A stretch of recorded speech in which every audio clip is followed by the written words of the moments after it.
this? An. An is sometimes called push, sometimes called press. G is sometimes called press, which is confusing, but an is, well, in linguistically, it's like pushing a button. So an, like that. It could be an. A lot of people do this movement as if they're lifting something up, as if they're pushing something away, but in fact it's more forward and downward. Even though the hands are coming up, the push is still down. I'll show you what I mean. So this is an. So is this an. The mistake that I think people make is they go down and then they get underneath it and then they lift. I think it's like that's okay if you do it really well. If you can do that, then it becomes pang. So when you do this movement, you can uproot a person with this movement, but the an part is not the uprooting. The an part is what makes them uproot themselves afterwards. So somebody is, say, they're cramming toward me, as we learned in the last lesson. And what I do is I take that forward energy and I go down. It's coming at me like this, and I swat it out of the air like a fly. And I just go like that, and it bounces off the ground. That's the idea. So it comes in toward me, and I push it down into the ground like that. There are a lot of really interesting vectors that I'll show you when we get into some push hands exercises. But when the energy comes in, it comes in through my body. I still have pang. I still have that centripetal geodesic. So it comes in like this, but I redirect it. I add a few vectors here and there, and I redirect it and lead it downward so it goes into my feet. And I also, at the same time, put it in their feet. So I make them sort of go into their own feet. And then bounce them out of the ground. So I don't bounce them, they bounce themselves. All I do is create a little bit of force, and then they bounce themselves away. But an is not one of those things where you push really hard. You shouldn't actually feel the pressure build up. An should feel like an energy, not a push. So, okay, the difference between an energy and a force is that energy is differentiation and a force is non-differentiation. So it's like the force of gravity is your body and the earth accelerating towards each other. And the force is what happens when those two reference frames actually connect. Energy is the differentiation. It's the separation between matter and space. It's the creation of space, literally. So when you have basically matter is trying to suck up all the space in the universe, and energy is trying to create more space. It's trying to expand it all. And so you have this sort of balancing act between the two of them, and the universe sort of exists because of that balanced pressure between those two things. It's there's this thing constantly going on in the universe where you have this pressure between gravity sucking all the space up and energy creating all the space. So anyway, G and an. So you have an come down here where you take this energy and you change it. It's coming this way, and you move it, and you go into the ground, and then they feel a force.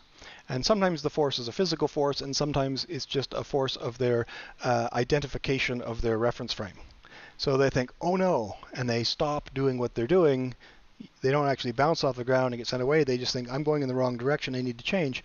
And so you lead them this way, and they realize they're going in the wrong direction, and then you follow them.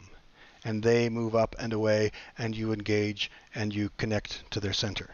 And the push is actually forward and down. Okay, so you cram. Now, so you have this straightforward energy. So for learning purposes, we'll actually do the cramming to start with. So you cram straight forward, and then you extend the hands. And now they're the ones cramming, So you take that cramming and you lead it into the ground and then follow them as they go backward. And then any little bit of change in direction, a little bit of movement here or there will upset their balance and make them very easy to move. So as long as they're not balanced, as long as their reference frame is disassembled, it's really easy to move a part of them, and then the rest of them will tend to follow because it goes, oh yeah, that's part of me, I need to go with that. Okay. So you lead into the ground and then back again. So an, instead of pushing the person down into the ground, you're basically saying, so you're pushing towards me, and I say, oh, let's go, lead you over here. And then you go, no, I don't want to do that. And then I swat you away like that. So, except it happens vertically. So you're like this, and I lead your mind down, and you go, wait, I don't want to fall down onto the ground. So you stand up, and as you're standing up, I follow. And that is what gets you off balance. And that's why the push can uproot you, or plow you into the ground, or send you flying across that way. So I may push down and then go up and then push down and forward, but because you're off balance, then you uproot yourself. That's why pushes like that can send a person 10, 20 feet away as they try to recover their balance. Or you can drop them right there. So this movement, this an, is in this form. We have two sides to it. There's this and this. In some forms, there will be a follow step. In some forms, it's more down like that. So they're really quite serious about the fact that it's a downward push. In this form, we don't want them to know that they're being led off balance. We just do that. It's very subtle. Okay? But you want to know that you are taking this and then changing its direction so that they're going into the ground, and then there's this little thing that happens right about here. And then you come back up and you follow and connect. And when I finish, I'm not pushing up. I have my lower back is open because the idea is that I'm going that way. So there. Even if my hands are coming up, my energy is still going down. Maybe I'm pushing with my forearms. Maybe I'm pushing with my fingertips. Maybe it's my shoulders. Maybe it's my legs. So if I'm in a grappling position, I can come down, lead a person like that, and do this, and they get dropped right at the side. So if someone is going in to tackle, to grab you, and they're not charging at you at 100 kilometers an hour, but if they come in, if you rotate, you're rotating on this axis, like this, you drop the hip back, you lead them down. That takes them just a little bit off, and they go to recover, because they're no fool. And they've done this before, and they think that I'm doing this, and I'm losing my balance, and they're going to lift me up and toss me on my back. But I turn like this, I rotate, and then I turn back again. And that causes them to stumble this way a little, and then I can plow them into the ground. So this is if you are a grappler, this is a good grappling technique. If you are not a good grappler, it probably won't work for you. So, people say that. Does Tai Chi work against grapplers? Yes, if you are a grappler. Is Tai Chi good for fighting? Yes, if you are a fighter.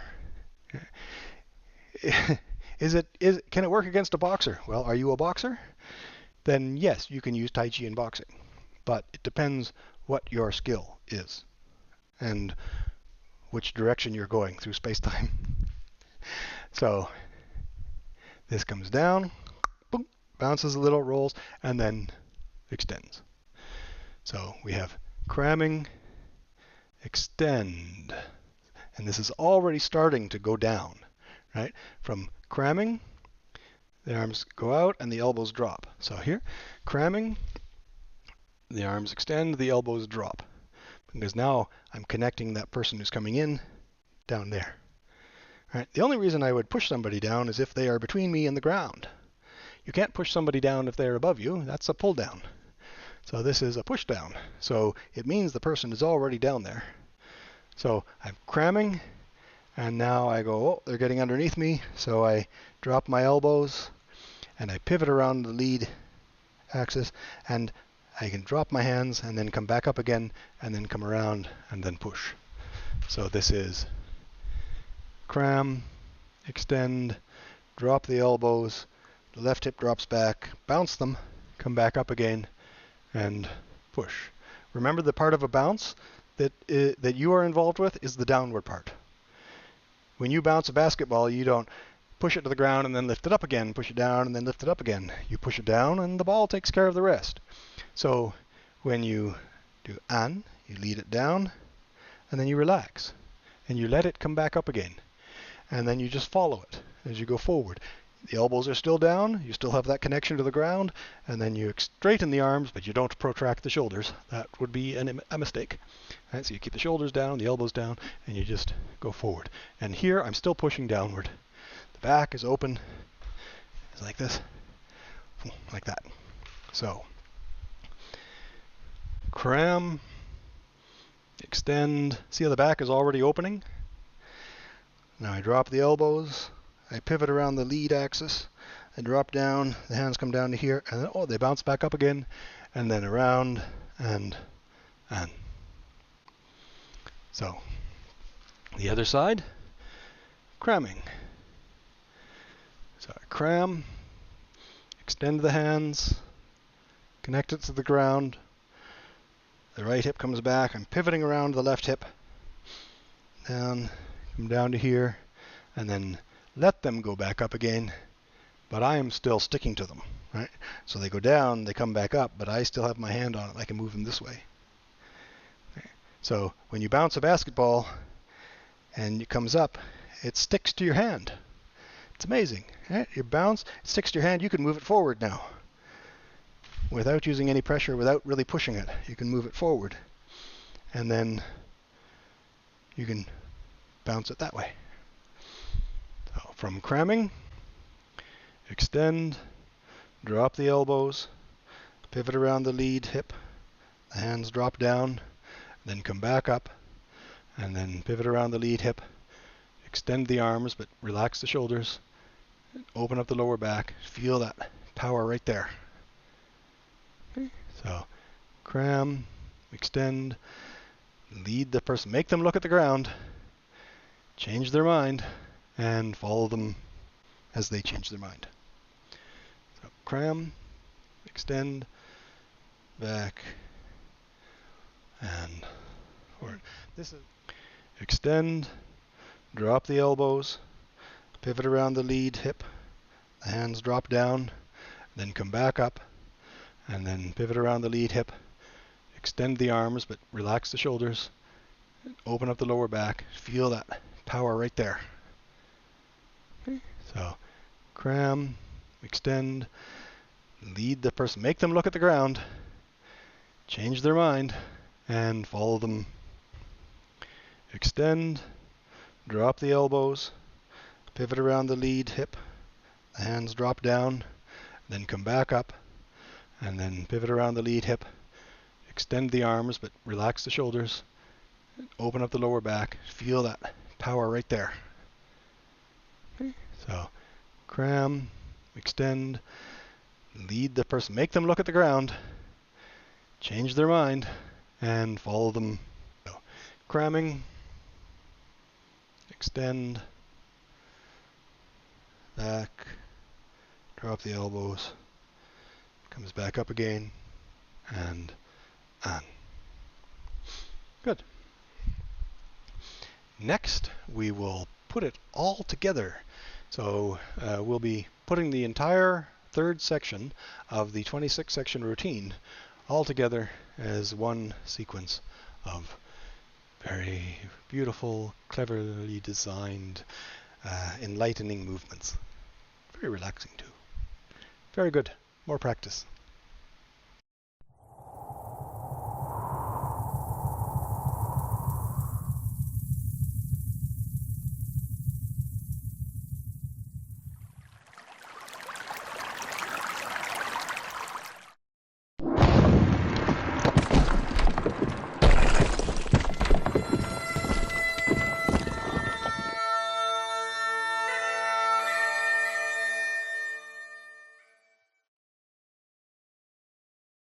nature of the universe. The differentiation also creates space-time, really, so that when you are looking at a point, you are actually looking at a different point in space-time. It's not just a point in space, it's a point in time. The farther away from you it is, the farther away it is in space, and the farther away it is in time. So it takes more energy, it takes more light waves between you and there. It takes, so light is basically the measurement of existence. It's the speed of existence. You count the number of light waves between you and the other thing, and that tells you how much space there is. Yeah, that's about right. So that's why the speed of light is constant. Because it doesn't matter where you are looking at the existence, and light is sort of the speed of differentiation. It's the speed of existence. The more energy you have between you and the other thing, the farther away it is. You don't actually see light, you see the difference between you and the other thing. Then color is just, well, color is just, it's another dimension. It's like a difference between the differences, right? So if this is one dimension, and that's another dimension, and that's another dimension, right? So the light measures the distance between you and the other thing, and color is this, and it measures the difference of the things that you're different from. So different material, different matter, different mass will reflect a different color light. I think that's how it works. I don't know. I didn't do very well in science. But that's yin-yang, basically. Yin-yang theory. I think it is. Okay. So anyway, I'll get to that. That should be another video. I'll do another video on that. But basically, yeah. And that basically defines consciousness too, right? Because if your point, okay. You're a point. So I don't know about you. I am a point of awareness. Right? We sometimes think we are a verb. I think we're a verb, an evolutionary process, integral function of the universe. But we're actually just the awareness of the differentiation. So we're aware of the experience of being different. So we are that point of awareness that experiences being different from other matter. We don't really experience energy. We experience the matter. We experience well, okay. So force would be the change in the rate of the interaction of mass. And time is the extend, lead the person, make them look at the ground, change their mind, and follow them